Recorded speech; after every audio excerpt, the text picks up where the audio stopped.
everyone, what's up? I am not a YouTuber. I'm just gonna put that out there. I filmed a few things when I was 12, like everyone else in the world. But I've never sat down and made like a video like this. It's been really something I've been wanting to do because I wish growing up with a chronic illness, I have cystic fibrosis, that someone had told me these things. I don't really know how to go about it, so I'm just going to kind of start with my history and tell you things as I go. I know I'm not the best storyteller, but bear with me. If you want to watch, here we go. So this is kind of for everyone with any chronic illness, not necessarily cystic fibrosis, just anything that you feel makes it harder to date. I want to tell people that it's okay to be nervous and scared. So I had my first boyfriend at 16 years old. We dated about a year, and I told him about halfway, maybe less than half, maybe a couple months in, about having CF. I don't like to tell someone. It's not like a dirty secret, you know, but I just don't feel like going through the conversation and explaining it to someone who is not going to stick around. And that is one thing I want to really make clear.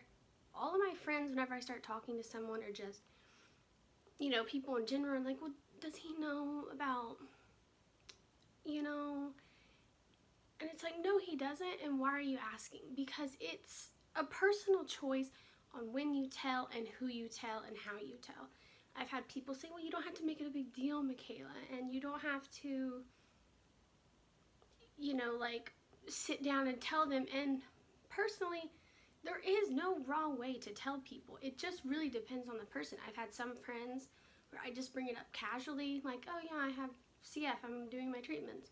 And they're like, oh, what's that? And you just tell them, and then you move on, and then you kind of teach them, or they learn as your friendship grows. And there's some people who you kind of sit down and you tell, and it's a big ordeal, and you tell them everything, and then they just know about it from there on out.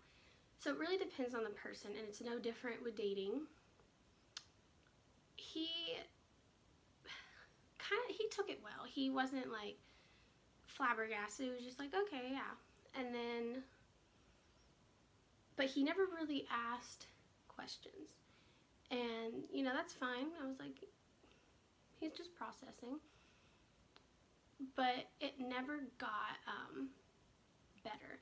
It was always, he was very in the dark about it.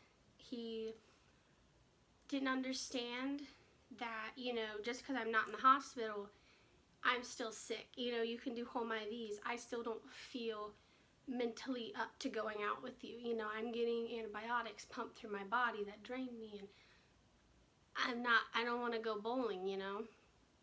And he always thought it was that I didn't like him, or, you know, I wasn't being for real. I remember one time I was sick with a cold, and sometimes I get colds and I'm fine, and then sometimes I get them, sorry, my hair is just really annoying me. Sometimes I get them and then I'm in the hospital for a couple weeks, and sometimes, you know, it's just not a consistent disease. And I had a cold and I couldn't go somewhere with him, and he came to my house and basically wanted to see about, you know, what was up, and I'm like, this isn't trust. We broke up, not because of, well, I kind of had wanted to break things off, and it was, I cannot date someone who doesn't grasp my disease, you know? Like, I know it's not who I am, but it is quite a big part of my life. And for someone to not understand it, or not even,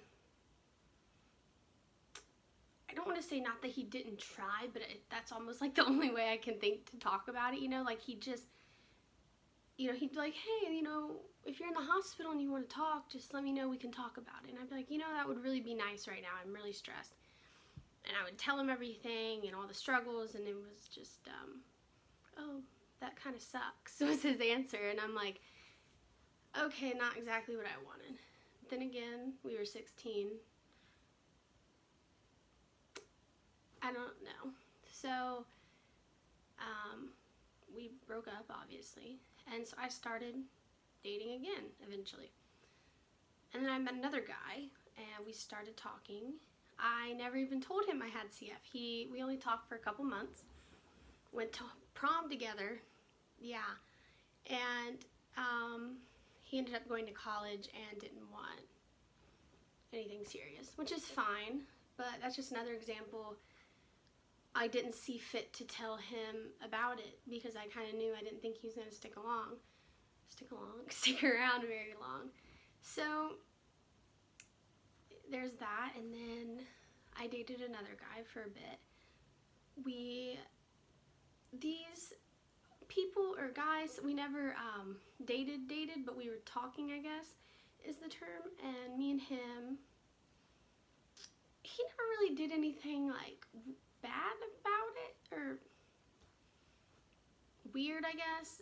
He did know that I had it prior, I'm pretty sure, because we met through mutual people, so he had known about me, and he didn't push me to talk about it, which is something I really, really appreciated.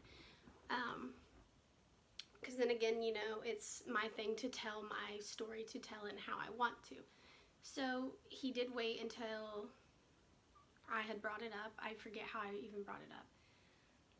I think we were literally texting, and I had a headache from coughing, and I was like, yeah, I'm just, you know, not really feeling the greatest. I have cystic fibrosis. He was like, oh, that's cool. I don't really like mind dating someone with that.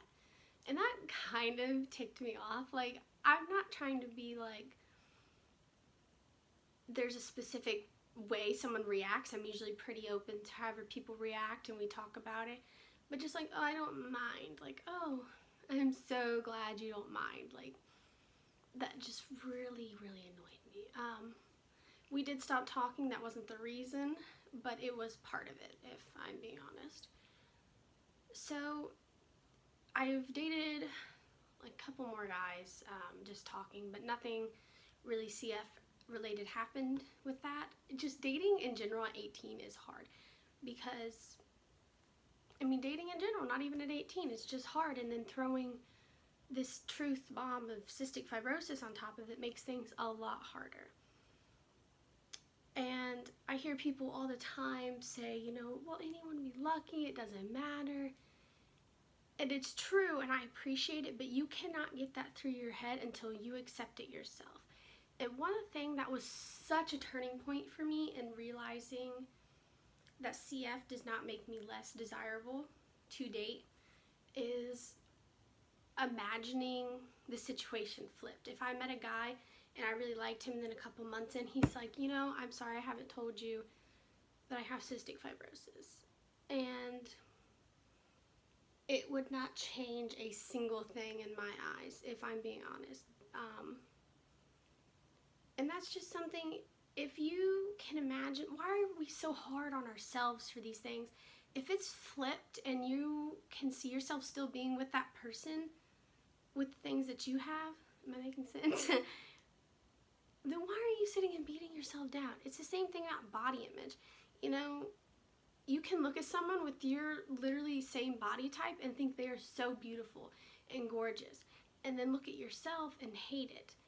And that's something I've really been struggling with, is accepting that, you know, I'm just so hard on myself. And that is just something I really wish that I knew, and I would like to share, because once you see that this disease is not who you are, and that the right person will love you, and they will not care if you're in a hospital, they will be right there with you.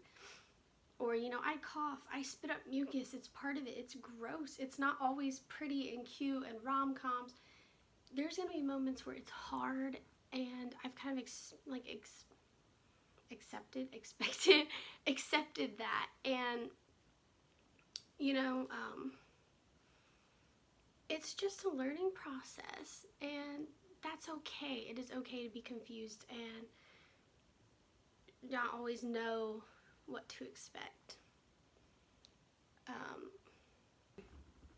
And another thing is, as I've started to date more and meet more people, I get a lot that I'm really quick to cut guys off, and it's not that I'm quick to cut them off. I've kind of learned too, if I cannot imagine this person, you know, sitting with me in a hospital bed while I'm coughing up all this gross stuff and just being 100% at my worst, you know, then why am I with them? Because it's a waste of time. I'm wasting our time. So that is something I really learned too. If you can't see yourself doing your treatments with them, or, you know, whatever you have, maybe you have diabetes, I have diabetes, checking your sugar, or just, you know, if you cannot see yourself being 100% authentic, because that is what everything is leading to. Like, I date for marriage, you know, in my mind. So if I cannot imagine that, then why am I wasting my time? And I think that's something that's really important too. So I really hope this helped. I know it was kind of scatterbrained. I'm sorry. And if you like this kind of stuff, you know, maybe I will start doing YouTube and trying. So let me know. I hope this helped you guys. Just really, really work on... Oh my god, there's a bug up there. Love that. Oh no, it's a fly. Don't come near me. I just hope that you can learn to love yourselves. I'm still learning to love myself. And I hope we can work on this together. Bye, guys.